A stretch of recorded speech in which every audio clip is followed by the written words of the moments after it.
বন্ধুরা আমার আসসালামু আলাইকুম।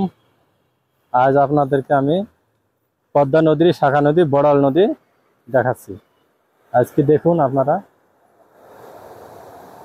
বড়াল নদী, যেটা আপনার পদ্মারই একটা শাখা নদী,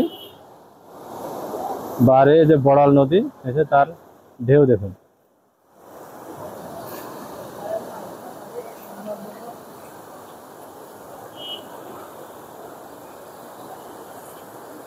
পদ্মা নদীর পূর্বে চারঘাট আর বড়াল নদীর দক্ষিণে চারঘাট। এই বড়াল নদীকে শাসন করার জন্য পানি সম্পদ মন্ত্রণালয়, বাংলাদেশ পানি উন্নয়ন বোর্ড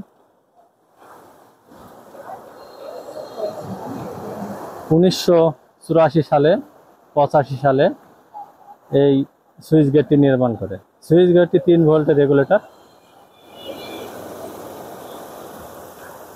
যা এরই মাধ্যমে পানি শাসন করা হয়।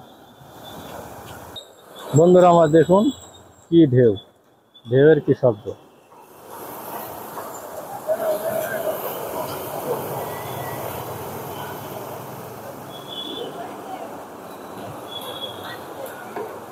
এই সুইচ গেট থেকে পানি সোজা পূর্ব দিকে চলে যাচ্ছে এবং ঢেউ কি দেখেন।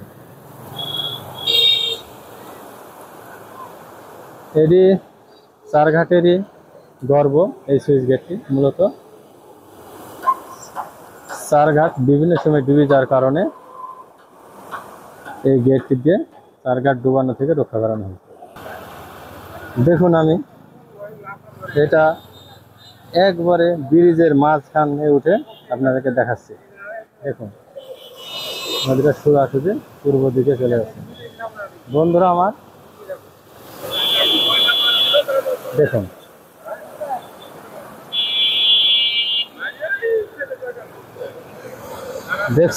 দেখছেন যে এই যে নেটগুলা, এখানে অনেক বড় বড় মাছ ধরা পড়ে এবং এই মাছগুলা তারা বাজারে বিক্রি করে অনেক দামে। দেখুন বন্ধুরা পানির কি ঢেউ আর কি শব্দ দেখুন। বন্ধুরা আমার এই যে পদ্মা, এই পদ্মার দিক থেকে পানিটা সরাসরি আসছে। দেখুন এসে এমনি হয়ে এই যে সুইচ, পদ্মার দিকের সুইচ গেটের এদিকের অংশ, এই অংশ দিয়ে পানিটা ওই পারে উত্তাল ঢেউ সৃষ্টি করে। বন্ধুরা আমার এই অংশে 3 ভোল্টের রেগুলেটর বসানো ছিল, সেটি পরবর্তী তুলে নেওয়া গেছে, পাল্লাটিও তুলে নেওয়া গেছে, এখন শুধু ফাঁকা করে দেওয়া হয়েছে। দেখুন বন্ধুরা পানির কি গর্জন দেখুন।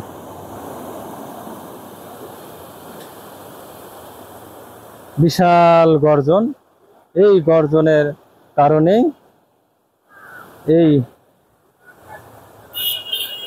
ঢেউটা তৈরি হয়েছে এবং এই গর্জনটা অনেক দূর থেকে শোনা যেত, এখন তা অত দূর থেকে শোনা যায় না। তবে দেখুন পানি। বন্ধুরা আমার দেখুন পানি গর্জন। ইহা সরকারি অবকাঠামো রক্ষণাবেক্ষণ করা আমাদের সকলেরই দায়িত্ব।